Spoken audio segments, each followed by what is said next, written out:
Hello and welcome to Lost Love Chronicles. Dear listeners, before we get started, drop a quick hi in the comments and let us know where you're tuning in from. Also, if you have any suggestions for us to make the channel better, please let us know. Now let's start with the story. My name is Gavin Morgan. I'm 33 years old and currently living in Austin, Texas. I'm the founder of a technology startup. We develop software that optimizes energy use in smart buildings. It's a venture I've poured everything into: sweat, tears, heart. If you met me today, you'd probably see a confident man, one who leads a thriving company and lives a life many dream of. But if you asked about my past, that's a different story.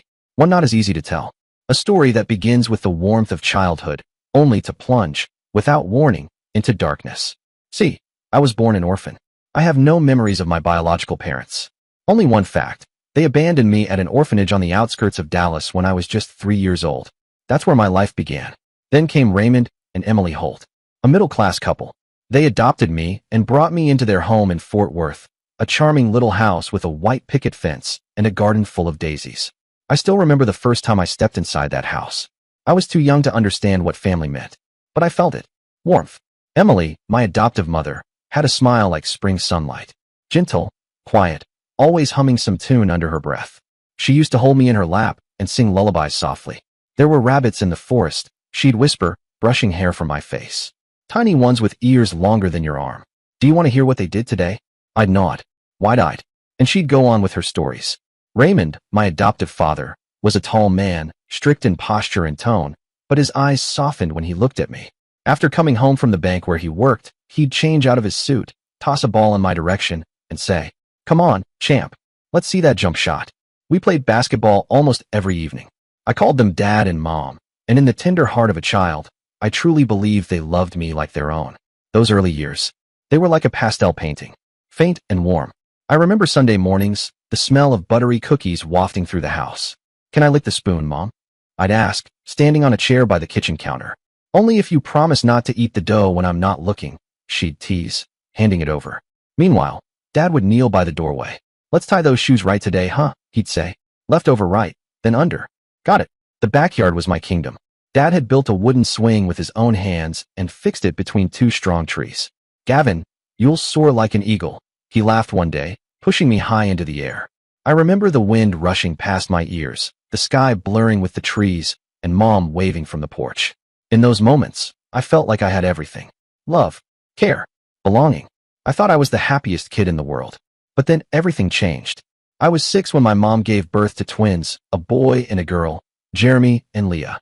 The day they were born, I stood outside the hospital room, clutching a yellow balloon that Dad had bought me. "You excited, bud?" he asked, looking down at me.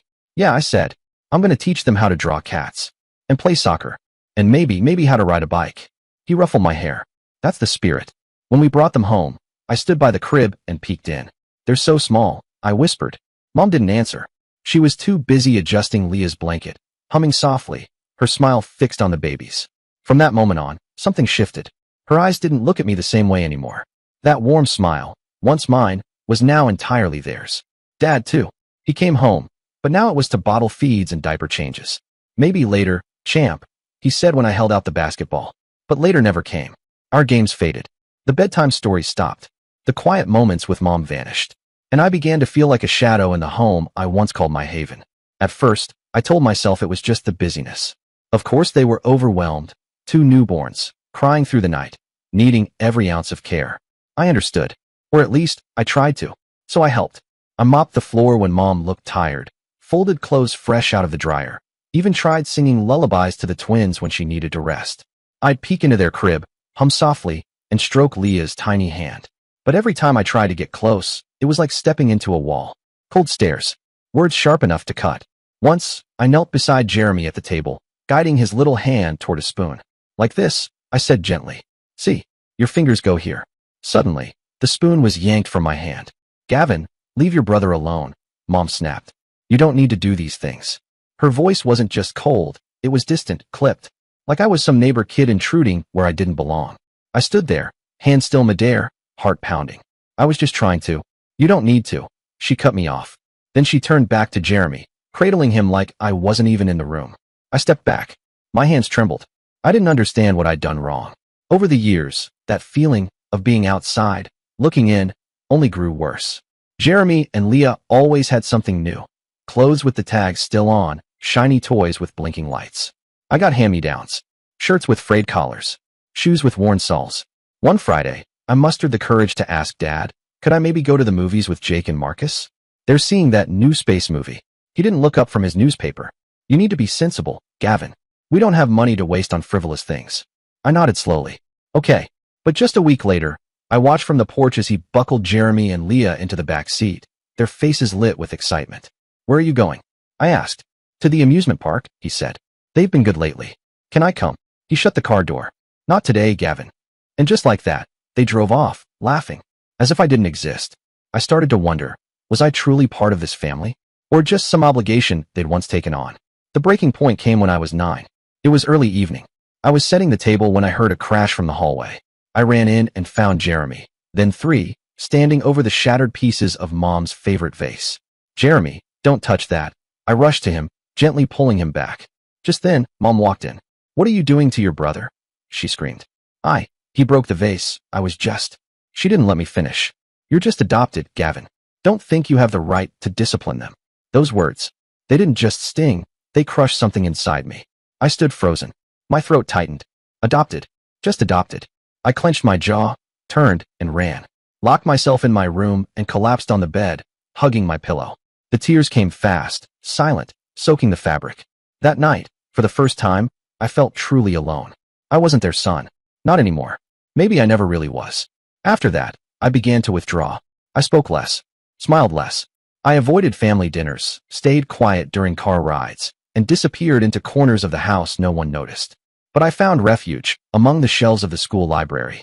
Old books became my escape. In their pages, no one called me just adopted. I could be anyone, a knight, a wizard, a boy with a destiny.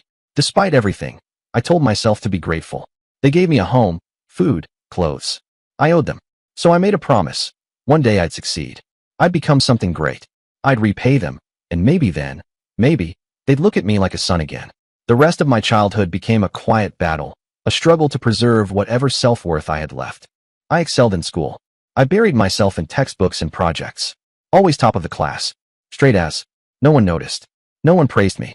Meanwhile, Jeremy and Leah would scribble a drawing with crayons and Mom would beam, saying, let's put this on the fridge. She never hung anything of mine. But I didn't stop. I kept trying. One year, I entered the school science competition. I stayed up late for weeks, building a model of a solar-powered irrigation system. I won first place. The teacher handed me the gold-colored trophy with a proud smile. Great work, Gavin. You earned this.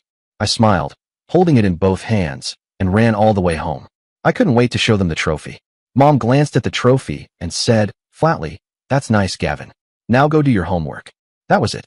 No smile. No hug. Just those few words as she turned away. A week later, I watched her at the park. Leah had just won some silly game, tossing rings onto bottles or something like that. My girl is so talented. Mom beamed, pulling her into a tight hug, laughing like Leah had just won an Olympic medal. I stood to the side, the memory of the trophy still fresh in my hands. I felt invisible. Was I not good enough? Had I done something wrong? Or was it simply because I wasn't really theirs? Not by blood. Was their love for me always meant to have boundaries? I didn't know, and not knowing made it worse. I let the silence eat at me. Let the loneliness gnaw away at whatever was left of my fragile soul. But when I turned 18, a quiet, painful truth settled in my chest. It wasn't that I was unlovable. It was that they had chosen not to love me. And that hurt, deeply, but it also lit something inside me. A fire. I made a decision. Their rejection would not define my worth. I wouldn't live well to prove anything to them. I'd live well to prove it to myself. So the day I packed my suitcase and walked out of the house in Fort Worth, I didn't cry. I just told myself, Gavin, this is your chance. Don't look back. And I didn't. I carried the scars of that childhood like silent tattoos. But also, somewhere buried in me, a spark of hope. Hope that someday, I'd find a place I truly belonged. I got accepted into the University of Texas at Austin. Partial scholarship, enough to cover tuition. The rest I had to figure out on my own. My adoptive parents? They didn't give me a single dime. On the day I left, Dad stood by the front door, arms crossed. He didn't step forward, didn't offer a hand or even a smile, just nodded and said, good luck. Mom didn't even come out. She was in the kitchen, cooking for Jeremy and Leah. I could hear her humming through the window. I lingered at the gate for a second, just one, hoping for anything. A wave. A word. A glance. Nothing. It was as if I'd never existed in that house. I turned away, dragging my worn-out suitcase behind me, its wheels catching on the uneven sidewalk, and boarded a bus bound for Austin. I told myself this was the beginning. A clean slate. Austin in 2010 was a vibrant city, buzzing with music, tech dreams, and sun-drenched days. But it was also unforgiving, especially when you had nothing. I rented a tiny room on the east side of town. The walls were cracked and stained. The air smelled faintly of mildew. My bed. An old mattress on the floor. My desk. A wooden crate I'd found behind a restaurant. I couldn't afford new books, so I borrowed them from the library or begged hand-me-downs from upperclassmen. But I never complained. How could I? If I wanted to rewrite my story, I had to work, twice, no, 3 times harder than the rest. I attended classes during the day. At night, I worked as a server at a small cafe near campus. The shifts often dragged past midnight. By closing, my feet ached, and the smell of roasted beans clung to my clothes and hair. Some nights, customers snapped at me. "This is a latte," one man barked. I ordered a cappuccino.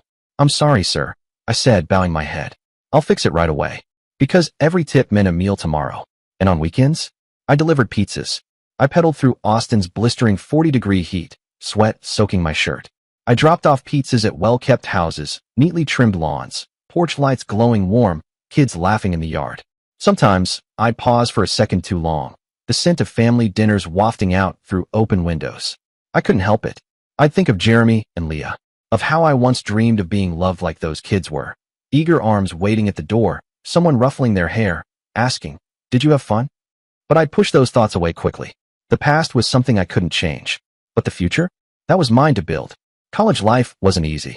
Not for someone like me. I was studying software engineering, a field that demanded focus, logic, creativity. But most nights, I didn't have much left to give. I was exhausted from juggling classes, jobs, and the unrelenting stress of barely making ends meet. I remember sitting at my desk, well, my wooden crate, with a borrowed laptop from the campus tech center. Lines of code blurred in front of my eyes. My fingers hovered above the keyboard, sluggish, as my eyelids drooped. One night, during a group project, I passed out completely. I woke to a hand shaking my shoulder. "Gavin, dude, you okay? You look like you're about to die," said Marcus, a guy in my group. I blinked, wiped my face, and gave a weak smile. "Yeah, I'm fine. Just a bit tired." That was a lie. I wasn't fine. I was barely holding it together, fighting not to be swallowed by the weight of debt, hunger, and the kind of loneliness that hollows out your bones. The student loan debt kept growing. Despite my scholarship, I had to borrow more every semester just to afford rent, food, basic survival. I lived like a ghost, quiet, unnoticed, eating instant noodles most nights, sometimes just a spoonful of peanut butter between classes. Once, I opened my wallet and saw just $3 inside. The electric bill was due that week. I sat in my dark room, the bulb already burnt out, and wondered, am I on the wrong path? Is this where I fall? But then I remembered the sharp sting of those words. "You're just adopted." No, I couldn't fall. If I gave up now, it would mean they were right. That I was disposable. Worthless. I wiped the tears from my face, stood up, and went back to work. No matter how hard it got, I never asked my adoptive parents for help. I still had their phone number saved, but I never dialed it. Part of me knew they wouldn't care. The other part just didn't want to give them the satisfaction of seeing me struggle. I told myself, even if the whole world turns its back on you, Gavin, you'll still live well, not to make them regret, but so you don't regret yourself.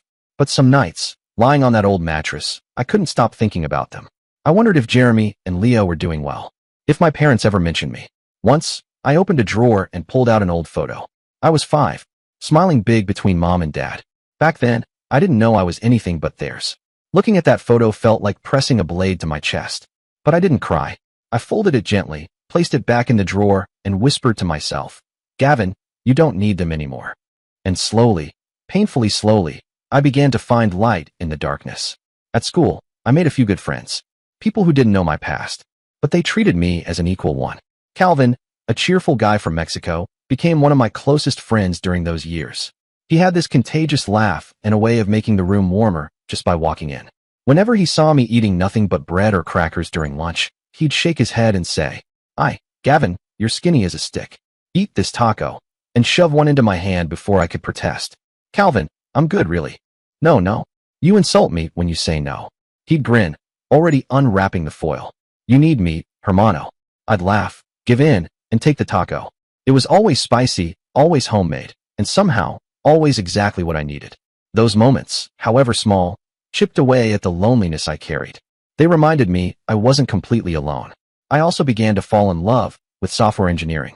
There was something beautiful in its logic, a kind of order. In code, everything made sense. If it ran, it ran.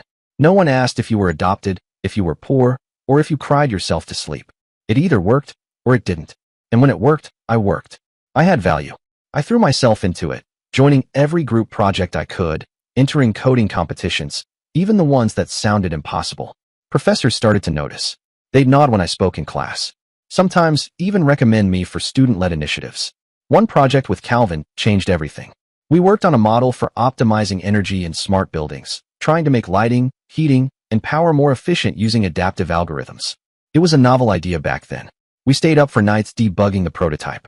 I remember Calvin squinting at the screen and saying, "If this crashes one more time, I'm moving to the jungle and becoming a goat farmer. Then I'm buying the first goat," I said, laughing. We didn't crash. We submitted the project and won second place in a statewide competition. That night, holding that plaque, I felt something I hadn't felt in a long time. I can do something great, I told myself. But not everything was bright. In my junior year, I got a call from an old friend back in Fort Worth. I hadn't spoken to him in a while. "Gavin," he said, "I just saw Jeremy and Leah at the mall with your parents. They looked happy. You should call them. It's been a while." I forced a smile into my voice. "Yeah, maybe I will." But after I hung up, I just sat there, frozen, like the world had collapsed around me. They were still together, still smiling, living well, as if I had never existed. I stared at the wall, wondering, had they ever thought of me, even once? But no, I couldn't afford that kind of thinking. I shook my head, stood up, and went back to coding. I couldn't let the past drag me down. Never again. Graduation came. I walked across the stage with honors, head high, heart pounding. But with the degree came a harsh slap of reality. The job market was awful. A downturn in the economy meant companies were cutting back, not hiring. I sent out application after application, hundreds of them, from tiny software firms to massive corporations. Rejection after rejection, each one more politely worded than the last, each one cutting a little deeper. My student loan debt loomed, suffocating. I moved into a cheaper apartment, if you could even call it that. The walls were so thin I could hear my neighbors fighting every night, screaming, crying, slamming doors. I kept working, still a server, still delivering pizzas. But the money barely kept me afloat. One night, I was delivering pizza in a thunderstorm. The rain came down like punishment. I slipped on a slick patch of sidewalk. The box flew from my hands, and the pizza landed, face down, in a puddle. My boss docked my pay. The customer screamed at me. I stood there, drenched, staring at that ruined pizza on the pavement. I wanted to scream, to quit, to run.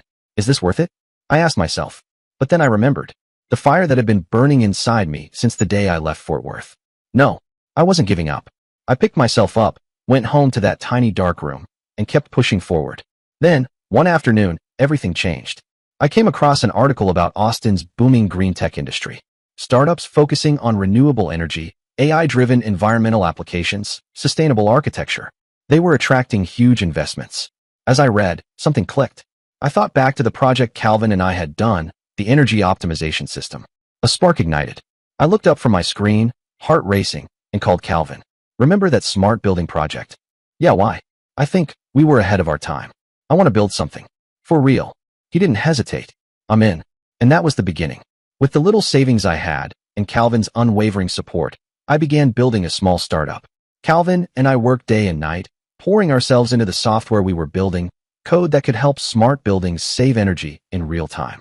Our workspace? My cramped rented room. We had a wooden plank propped up on an old beer crate for a desk. My college-era laptop barely worked. It froze constantly, especially when running anything more complex than a calculator. Calvin managed to bring an old desktop he'd dug up from his cousin's garage. It ran, but just barely. The fans wheezed like it had asthma. We lived on instant noodles and cheap coffee. I can still smell that burned roast aroma in the air, our version of fuel. Some nights, I'd fall asleep right at the keyboard, forehead pressed against the keys, waking only when sunlight slipped through the cracks in the window blinds. But we kept going.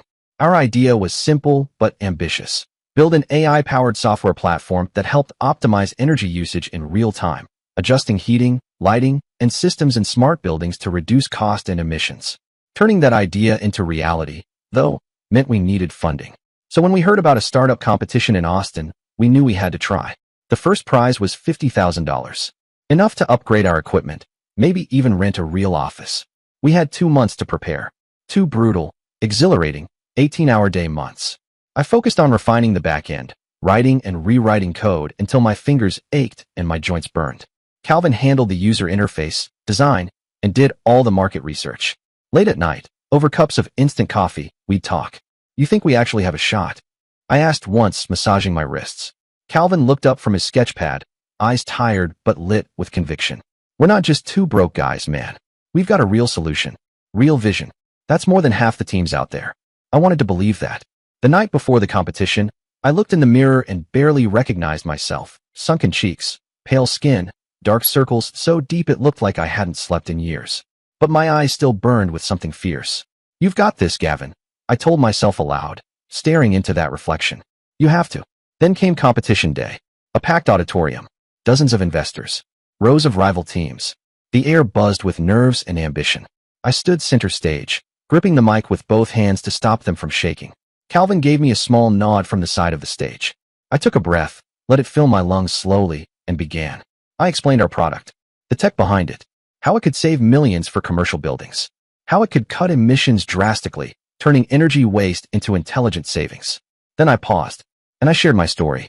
I told them I was an orphan, that I'd grown up facing hardship, that I had slept in dark rooms, worked 3 jobs, and coded until dawn not just to survive, but to build something that mattered. I didn't know if it resonated. I just knew it was the truth. When I finished, there was a beat of silence. Then applause. Real applause. Calvin and I locked eyes. Our hearts were pounding. We didn't win first place, but we won second. $25,000. Not a fortune, but enough. Enough to know we were on the right path. We used the prize money to rent a corner of a shared workspace in downtown Austin. Our office was a single wooden table, a few mismatched chairs, and a whiteboard covered with half-legible notes and arrows pointing to nowhere. But to me, it was everything. It was ours.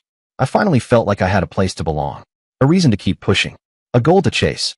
We officially founded our company. Calvin came up with the name, GreenSync Solutions. Syncing technology with the environment, he explained, proud. I laughed. I suck at names, so I'll just say yes. And that was that. Then, in 2018, came a real opportunity. We were invited to a green tech conference in San Francisco. It was big. The kind of event where major investors met promising startups, where a single conversation could change your life. Calvin and I could barely afford the tickets. But we looked at each other, nodded, and spent the money anyway. We knew this might be our last shot at the conference. At the conference in San Francisco, we pitched to a panel of investors from a venture capital firm called Eco Ventures. They listened carefully as Calvin walked them through our user interface, while I explained how our software used artificial intelligence to predict and adjust energy usage in real time, adapting based on occupancy, weather data, and user behavior. When we finished, there was a pause, then nods. A few leaned forward with questions. Serious questions. The kind that told me we'd sparked something. Afterward, a middle-aged woman with striking silver hair approached us. She carried herself with quiet authority, confident but warm. "Susan Miller," she said, extending a hand. "I'm the fund director at Eco Ventures." I shook her hand, trying to mask the adrenaline still pumping through me.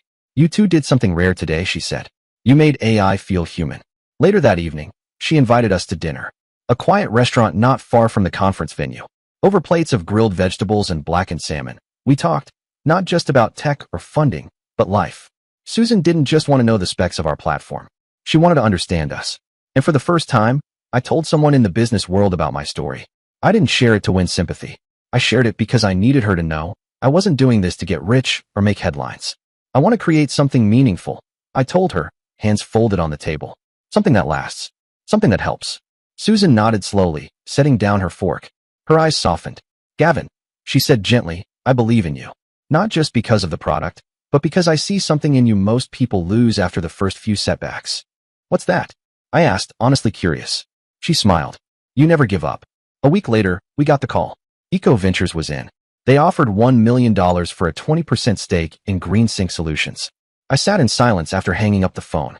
Calvin shouted and hugged me so hard, he nearly knocked over the coffee table. That money changed everything. We moved out of my shoebox apartment and into a real office. Nothing fancy, but it had windows, desks, a break room, and space to breathe. We hired 3 engineers and brought on a marketing specialist. I started learning how to really run a company, from managing finances, building workflows, and hiring, to simply learning how to lead. In 2020, we launched our first full-scale product. Our first client was a hotel chain in Austin. We installed the software, ran tests, calibrated the AI over a few weeks, then watched the results roll in. 3 months later, their energy costs dropped by 30%. Word spread fast. Soon we had contracts with office buildings, retail centers, and even a university in California. Revenues soared.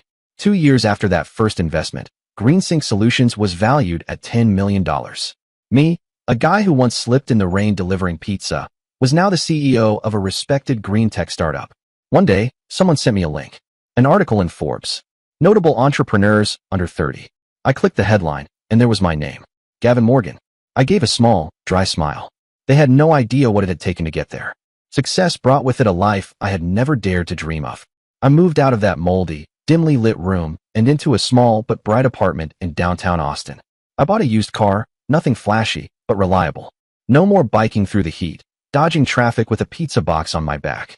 One day, I sent Calvin a wire transfer so he could buy a house for his mom back in Mexico. Gavin, I don't even know what to say, he told me over the phone, his voice cracking. You already said it, I replied, when you stood by me.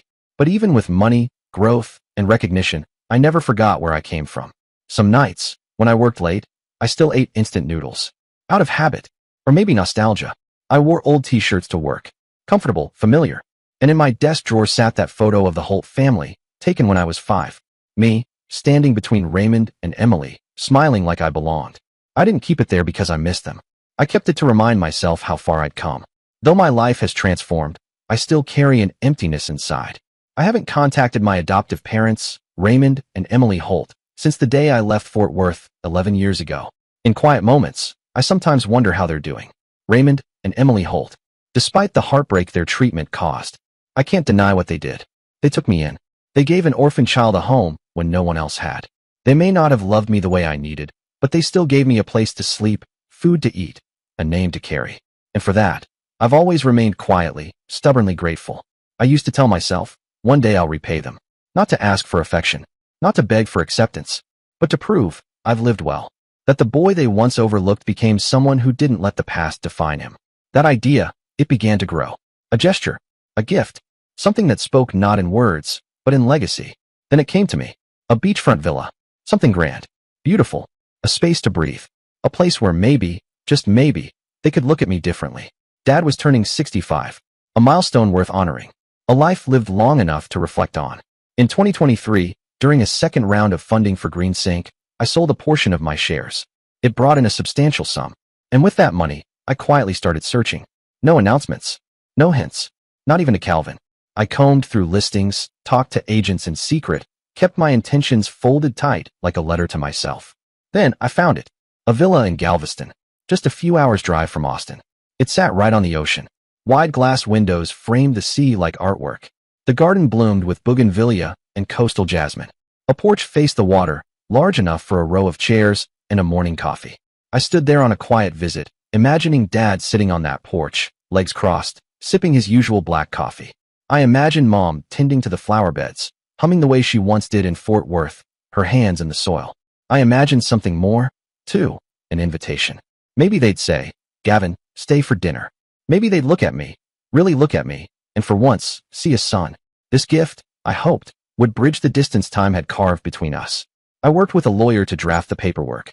The gift deed, transferring the villa to Raymond Holt, was signed and notarized.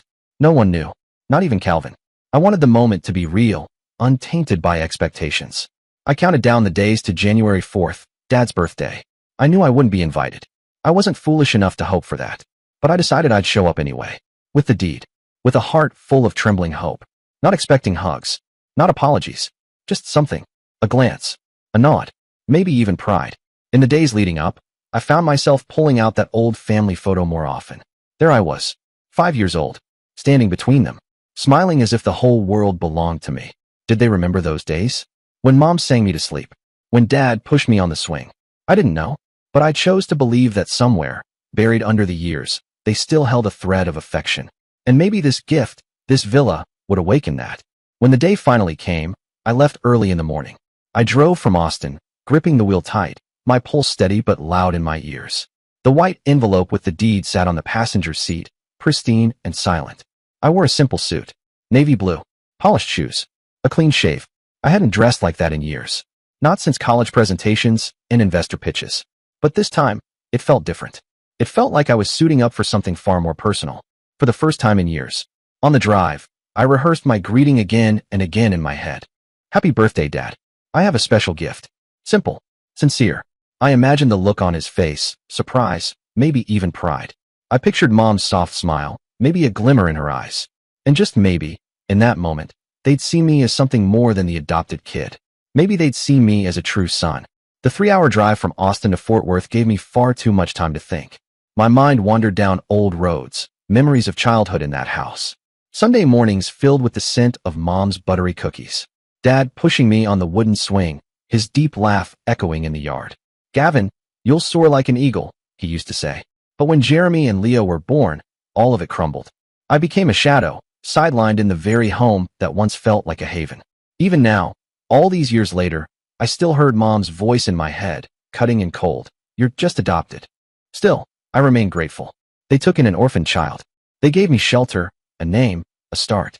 And I needed, to repay that debt. This gift, I hoped, could erase the years of distance, even if just a little. I arrived at the old house in Fort Worth in the late afternoon. The white picket fence still stood straight, freshly painted. Mom's daisy garden was still there, neat and radiant. I could tell she'd trimmed it that morning, every flower in its place, just like she always kept things. Music and laughter spilled from the backyard. The party was in full swing. I parked down the block, took a deep breath, and walked through the gate. The white envelope pressed firmly between my fingers. My heart raced, steady, heavy, like a warning drum in my chest. I hadn't been invited. No one knew I was coming. But I whispered to myself, "You've come this far, Gavin. Don't stop now." The backyard was packed.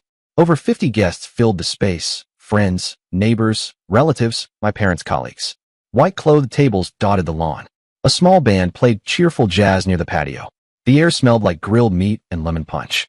I hovered at the edge of the crowd, trying to blend into the sea of color and chatter. But the moment I took a step forward, I felt the shift. Eyes, whispers, and then Jeremy spotted me. He stood tall, like Dad, dressed in an expensive shirt with sunglasses pushed up on his forehead. He was near the food table, laughing with someone from work. When he saw me, his smile curled. Not warm, twisted. Leah was beside him, in a bright red dress, her long hair tied up high. When her eyes landed on me, they sparkled, but not with joy. Jeremy raised his glass, loud enough for the crowd around him to hear. "Well, look who's here," he said, voice thick with mock surprise and sarcasm. "Gavin, long time no see." People turned, heads tilted, conversations paused. Leah giggled behind her manicured hand. "Still remember the way home?" she called out. The heat rose up my neck. "He's wearing a suit," she added, her tone shrill with amusement. "Don't tell me you're here to beg for a job at Dad's bank." Their laughter rang across the lawn, bright and cruel. I stood there, my face burning, the envelope nearly crumpling in my grip. But I didn't waver. I straightened my shoulders, forced my voice calm. "I'm here to wish Dad a happy birthday," I said. "And I have a special gift for him." Jeremy raised an eyebrow and stepped forward, his wine glass sloshing as he walked. "A special gift?" he repeated, drawing it out. "Really? Let me guess, a cheap tie? A self-drawn picture?" He smirked, giving me a slow once-over like I was a street magician trying to perform at a black tie gala. Behind him, Leah leaned closer and added with a sly grin, "Hold on, Gavin. Dad's got a special gift for you today, too." Her eyes glinted like polished glass. "Bet you'll cry when you find out." They exchanged glances, giggling like schoolchildren guarding a secret. I narrowed my eyes. "What gift?" I asked, my voice laced with unease, the weight of something unspoken sinking into my chest. Jeremy just shrugged, his grin smug. "Just wait," he said. "Dad will announce it soon. Trust me, you'll want to see it before doing anything stupid." The word stupid hung in the air like a threat. Their tone, their faces, everything about the moment felt wrong. But then again, for the briefest flicker of a second, I wondered, could it be something good? A gift from Dad? After 11 years of silence? Could he be trying to make amends? I didn't dare let the thought take root. But part of me, the part that still remembered the swing, the cookies, the lullabies, wanted to believe. "I'll wait," I said, voice low but steady. Jeremy and Leah both burst into laughter, as if I'd told the world's funniest joke. "Good call, Gavin," Leah said with a wink. "Don't go anywhere. Then she tugged Jeremy back toward their group, their laughter fading into the hum of the party, leaving me standing alone in a sea of chatter and clinking glasses. I scanned the crowd, searching for the only two people who still had the power to make my heart stumble. There they were, near the main table. Dad stood in a tailored gray suit, silver at his temples now, still upright, composed. Mom wore an elegant floral dress, her hair pinned in a soft bun, pearls glinting under the sunlight. As I stepped forward, both of them looked up, and in their eyes I saw it. Shock. Pure, open, and unfiltered. Dad froze, his wine glass hovering midair like he'd forgotten what he was holding. His mouth moved before his expression caught up. "Gavin," he said, almost to himself, his voice stunned, as if seeing a ghost who didn't belong among the living. Mom's hand shot to her mouth. What are you doing here?" she asked, her voice thin and trembling. There was no warmth in it, just disorientation and something close to panic. I swallowed the sting, forced a small smile, and stepped forward with the envelope in hand. "I'm here to wish Dad a happy birthday," I said, holding it up gently. "And I have a special gift." Dad glanced at the envelope, then at me. His eyes shifted, confused, uncomfortable. He didn't move toward me. He didn't reach out. Mom turned her face away, her hands clasped tightly in front of her dress. She didn't say another word. "Thank you, Gavin," Dad said finally. "Later." "Okay." His tone was flat, the kind you use with a stranger who's just handed you a flyer at the door. Then, as if I hadn't just traveled 3 hours, hadn't stood in front of them for the first time in over a decade, he turned and resumed his conversation with the man beside him, someone who wasn't his son. I stood there for a long second, the envelope growing heavier in my hand. I wanted to leave. I wanted to disappear. But I didn't. Not yet. I told myself, give the gift. Show them who you've become. Maybe that'll be enough. Still, I couldn't shake Jeremy and Leah's words. That mystery gift. That twisted anticipation. I needed to know. The party continued, but no one came to speak with me. No one offered me a seat. No one asked how I'd been. I was invisible, an uninvited memory they couldn't quite erase. I stayed near the fence, away from the chatter and laughter, my suit sticking uncomfortably to my back. I watched people eat from silver trays, sip wine, toss jokes across tables like I wasn't even there. Jeremy and Leah kept glancing my way, whispering, smirking. Every glance was a sting. Every laugh was a reminder of where I stood. Still, I held on to hope. I imagined Dad opening the envelope, reading the deed, seeing the house by the ocean, realizing that I had honored them in a way they'd never expected. I told myself, this moment could change everything. But deep down, a voice stirred inside me, quiet but sure. "Gavin, you're hoping for too much." Then it happened. The pivotal moment. Dad stepped onto a small wooden platform set up in the middle of the yard. He tapped his wine glass with a fork, the delicate chime cutting through the music. The crowd hushed. Laughter faded. Every face turned toward him. He smiled. "Thank you all for being here today," he began, his voice warm and steady, carrying easily over the soft wind and clink of dishes. "Today isn't just my 65th birthday, it's also a chance to share an important decision." He reached into his suit pocket and pulled out a folded document, holding it up for everyone to see. "This," he said with a proud smile, "is my will." A hush fell over the backyard. Even the music seemed to pause. "I want everyone to know," he continued, his voice calm, assured, "that my assets, this house, my bank accounts, everything, will be divided equally between Jeremy and Leah, my beloved children." There was a smattering of polite applause from the crowd. I stood still, the envelope still in my hand, a hopeful flutter in my chest. Maybe, just maybe, there was still space for me. But then his voice shifted, cooler, pointed. "And by the way," he added, "Gavin, my adopted son, is here today after over a decade of absence. He says he has a birthday gift for me." His eyes locked on mine. My chest tightened. "But I think he's here to curry favor." A few people chuckled softly. "Too bad," he said with a smirk. "He's too late. My will is already set." Then, he twisted the knife. "Sorry, Gavin. Since you're adopted, I forgot to include your name in the will." Laughter erupted across the yard, sharp, unforgiving. Applause followed. Some cheered. Jeremy and Leah embraced, their faces radiant with triumph. I could see the glee in Jeremy's eyes as he turned to Leah, who was already grinning wide. I stood frozen, numb. The world spun around me, but I couldn't move. Was this the gift they meant? A public erasure? A will used like a dagger? I glanced at Jeremy, who leaned toward me with that same malicious grin I remembered from childhood. "Told you, Gavin," he said, barely hiding his delight. "Dad had a gift for you." Leah's shrill voice followed. I said he'd cry. Look at his face. They laughed loudly. The sound tore into me, cruel and unrelenting.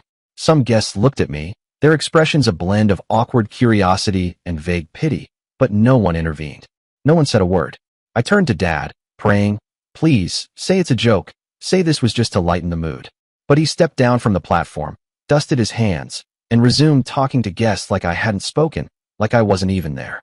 Mom stood a few feet away, her hands clenched tightly in front of her dress. She didn't move, didn't blink. Her face was blank, but in her eyes, I saw it. Not guilt, not sorrow, just silence. And suddenly I was 8 again, standing in the kitchen, frozen as she screamed, "You're just adopted." Now, 25 years later, my adoptive father had echoed those same words, this time in front of everyone. Tears prickled at the corners of my eyes, but I clenched my jaw, forcing them back. "No," I told myself. "You will not cry. Not here. Not for them." I wouldn't give Jeremy and Leah the satisfaction. I wouldn't give my parents the power.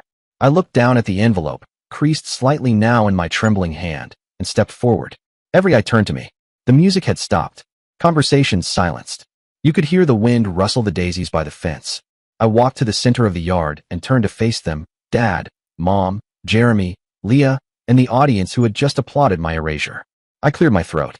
"I came here to repay you," I said, my voice low but carrying in the stillness. Not to beg. I raised the envelope for all to see, holding it like a banner in a battle I never wanted to fight. "This," I said, "is the deed to a beachfront villa in Galveston, worth $4 million. Gasps rippled through the crowd. I saw heads turn. Phones lowered. "I bought it intending to gift it to you both," I continued, looking directly at Dad, then Mom. "To thank you for raising me." I paused. I let those words sink into the very people who had discarded me. Dad stood frozen, his mouth parted ever so slightly. His wine glass trembled in his hand. Mom brought her hand to her lips, her face paling, the blood draining out like someone had pulled a plug. Jeremy and Leah weren't laughing anymore. Their smiles had vanished like smoke in the wind. But I wasn't done. I've worked my whole life, not to prove anything to anyone, but to prove something to myself. My voice no longer shook. I thought this gift would bridge the gap, make you see me as a son. I drew a breath, deep and steady. But now I see, it's not necessary. I locked eyes with Dad. His gaze flickered, confusion, maybe guilt, but it didn't matter anymore. With hands trembling but deliberate, I raised the envelope and slowly tore the gift deed into pieces. The sharp rip of paper echoed in the yard like a thunderclap. Shreds of that $4 million villa fluttered down to the grass, white confetti at a funeral for my final illusion. The crowd stood frozen, breath held, not a whisper or rustle among them. Jeremy's mouth hung open. Leah's eyes widened in shock. For once, they had no witty remarks. Dad took a step forward. His mouth opened slightly, but no sound came out. Not even a word. I didn't wait for one. I turned my back on them, on all of them, and walked out of the yard, through the crowd that parted silently as I passed. No one dared stop me. No one tried to speak. The music started again behind me, but it sounded hollow now, cheerful notes falling flat in the uneasy air. I heard hushed murmurs. "That's Gavin, the adopted son. Did you see what they did to him? How could they treat him like that?" But I didn't care anymore. I stepped out through the gate, my chest tight, but my steps steady, climbed into my car, shut the door, and I drove. I didn't look back. Not once. The sun had begun to dip below the Fort Worth skyline, casting long orange shadows across the road. My hands gripped the steering wheel tightly, but my heart felt oddly calm. No tears came, just silence. A strange relief settled over me, like I had finally shed the weight I'd carried for so long, the burden of needing their love, their approval, their validation. I had come hoping for a moment of reconciliation. Instead, I had found clarity. In the days that followed, I tried to return to routine. GreenSync Solutions was thriving. We just landed a massive contract with a shopping center chain in California. Our team was growing fast, now more than 60 strong, and I moved between strategy meetings, software demos, and investor calls like a man completely in control. Media interviews, keynote invites, accolades, they came in waves. I smiled for photos, shook hands with partners, cracked jokes in the office kitchen. But every night, back in my apartment, the quiet set in. The old family photo I'd once kept in my drawer was gone. I'd tossed it into the trash the night I got home from the party. Couldn't stand the sight of those smiling faces anymore. But the memories clung to me. I would close my eyes and see Jeremy's sneer. Hear Dad's cold words, "Since you're adopted." I questioned whether I had done the right thing. Tearing up the deed. Walking out. Could I have taken a higher road? Could I have changed the story's ending, without adding another scar to my soul? But the more I turned it over in my mind, the more I realized the answer wasn't in their reactions. It was in mine. I had spent a lifetime trying to be worthy of their love. I was tired. The healing I needed wasn't about forgiving Raymond or Emily or their precious biological children. I had to forgive someone else. I had to forgive me. The little boy who thought if he just folded more laundry, sang more lullabies, scored higher grades, they'd finally see him. The teenage Gavin who left home silently, believing success would one day earn him a place at their table. And the man who still, even now, had hoped a gesture could rewrite the past. I found a therapist, Camille. Middle-aged, soft-spoken, her office lined with books and a worn green sofa that smelled faintly of lavender. At our first session, I sat stiffly, hands clasped tight in my lap. She smiled gently. Just say whatever comes to mind. I hesitated. Then I exhaled and began. I told her about being abandoned as a child, about Raymond and Emily, about Jeremy and Leah, about Fort Worth, about sleepless college nights and the smell of wet pizza boxes, about green sink, about success, and finally, about the birthday party. Each session, the words came easier. Sometimes I cried. Sometimes I was furious, punching a pillow like a wounded animal. But Camille never flinched. She just listened. You've built a life to be proud of, Gavin, she told me one evening. But you need to let yourself feel the pain instead of burying it under achievement. So I did. I started journaling, something I'd never bothered with before. Each night, I'd sit at my desk and write. Just a few lines, sometimes whole pages. I wrote about Dad pushing me on the swing. About Mom's voice when she said, "You're just adopted." About the moment I stood in that backyard, surrounded by laughter, and tore up the gift deed in front of everyone. Writing helped me see clearly. Not to blame, but to understand. I couldn't change them. I never could. The only thing I could change was how I faced myself. The pain, the silence, the longing, it all found a voice in those pages. And through that voice, I began to heal. A year passed since that birthday party. I didn't reach out to my adoptive parents, and they never called. Jeremy and Leah faded into the past like characters from a chapter 1 had finally closed. But life has a way of surprising you. It was a chilly March afternoon when I found myself in Houston, invited as the keynote speaker at a sustainable energy conference. GreenSync Solutions had grown beyond anything I once imagined. We were now recognized as a leader in green tech, and my name was on the banners. I stood on that stage, looking out at an audience of over 500 people, entrepreneurs, scientists, students, investors. I told them my story, not to boast, but to show what resilience could do. I spoke of growing up with invisible wounds, of being written off, of building something from nothing. I didn't mention Raymond or Emily. I didn't need to. I spoke of the boy I once was and the man I had chosen to become. When I finished, the crowd stood and applauded. A standing ovation. I smiled, nodding in quiet thanks. Not for the applause, but for how far I'd come. At the reception afterward, I mingled with investors, posed for photos, and fielded questions from students. The air buzzed with excitement. And then, as I turned to grab a drink, I saw her. An elderly woman stood just a few feet away, her silver hair tied into a high bun, wearing a knitted green sweater that made her look out of place amid the suits and formal dresses.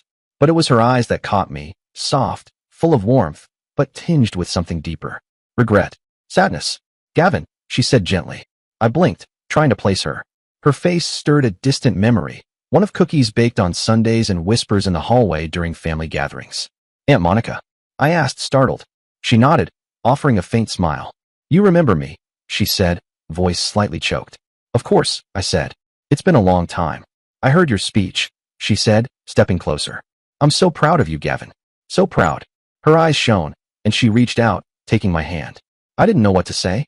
Her touch felt sincere, something I hadn't felt from a Holt in years. "But," she continued, "I need to tell you something. About Raymond's birthday. About what happened after you left. We found a quiet corner of the venue, away from the clinking glasses and small talk." She held my hand like it meant something, as if to brace me for what was coming. "After you tore up that gift deed and left the party," she said, the entire mood shifted. It was like the music stopped playing, even though it didn't. Everyone was just stunned. I said nothing, just listened. "People knew you'd been doing well," she continued, "but no one expected that. A $4 million villa, offered as a thank you, and then torn apart like it meant nothing. But Gavin, it wasn't just the gift. It was you. The way you walked out. Not angry, not begging, just standing tall." She paused, as if reliving the moment. "Some of the guests," she said, "they started whispering. And not kindly. They began asking Raymond and Emily what kind of parents they'd been. One of Raymond's oldest friends, Gideon, you remember him?" I nodded faintly. He told Raymond to his face, "You've lost an incredible son." The words hit me like a stone in still water. Jeremy and Leah, she trailed off, her eyes tightening. At first, they acted like nothing happened. They laughed, mocked, said you were showing off. But after a few relatives got up and left early, disgusted by it all, Jeremy got quiet. He drank too much. You could tell it was eating at him. And Leah? I asked, my voice low. She didn't say a word, Monica replied. She sat in the corner of the garden, arms folded, staring at nothing. Her face looked guilty, Gavin. Genuinely. I let out a slow breath, unsure what to feel. Anger? Validation? Sorrow? And my parents? I finally asked. Monica's eyes softened. Raymond didn't speak for the rest of the evening, she said. He just sat at the main table, staring at the torn pieces of paper scattered on the ground. I swallowed hard, unable to picture it. As I was leaving, she added, I saw him kneel down. He picked up the pieces, every last one, and he slipped them into his pocket. I blinked, caught between disbelief and something dangerously close to hope. Do you think? I started, but my throat closed. I cleared it and tried again. Do you think they regret it? Monica sighed, her voice quiet but firm. I believe they do, Gavin, but they're too proud to say it, too stubborn to face what they did. She reached out and gently touched my arm. Emily never mentions you, she said. Not directly, but I know this. She reads every article about you. Raymond, he's aged a lot since that night, Monica said softly. I think he knows he was wrong, but he doesn't know how to fix it. I sat there, silent, staring out the large windows of the venue. Sunlight streamed through the tall panes, casting golden streaks across the floor. There was a time when hearing that would have lit a spark of anger or longing in me. But now, I didn't feel angry. Not exactly. I just felt sad.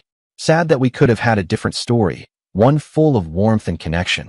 If only they had chosen to love me as their own. If only they had looked past the label adopted and seen me as simply their son. But in that same moment, I was also grateful. Grateful for Monica, for her honesty, her kindness, her presence.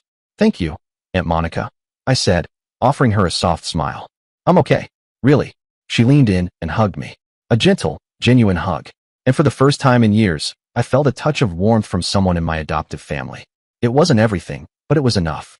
After that meeting, I returned to Austin with a quiet heart and steady steps, continuing on the path I had chosen for myself. I didn't reach out to Raymond, Emily, Jeremy, or Leah. I didn't need their regret or apologies. What I needed, I had already found. Freedom, not from them, but from the belief that I had to earn their love. I found freedom not by running from the past, but by facing it, accepting it, and releasing it. In the time that followed, therapy became just one part of my healing. I discovered new meaning in helping others. I began engaging in charity work, focusing on supporting orphans and struggling families, those walking a path I knew too well. Eventually, I founded a nonprofit called Bright Path, inspired by my own journey, a path that began in shadows but reached toward light. The foundation offered scholarships for orphans, funded skill-building programs, and built community centers in underserved areas. On my first visit to one of our centers in East Austin, I met Miguel, a 12-year-old boy, skinny, with shy but bright eyes. His face lit up when he talked about his dream of becoming an engineer. We sat together at a rickety desk, and I listened. He told me about his mother, a janitor who worked double shifts. How he taught himself coding on an old computer at the public library. As I listened, I saw myself in him, a boy trying to rise above his circumstances, reaching for a future no one else could see but him. I awarded him a scholarship that day and promised to follow his journey. When he hugged me, whispering, "Thank you, sir," I felt a joy no money, no success, no Forbes mention could ever match. Charity work didn't just help others. It healed me. Each time I met an orphaned child, each time I saw that glimmer of hope, I was reminded I wasn't alone.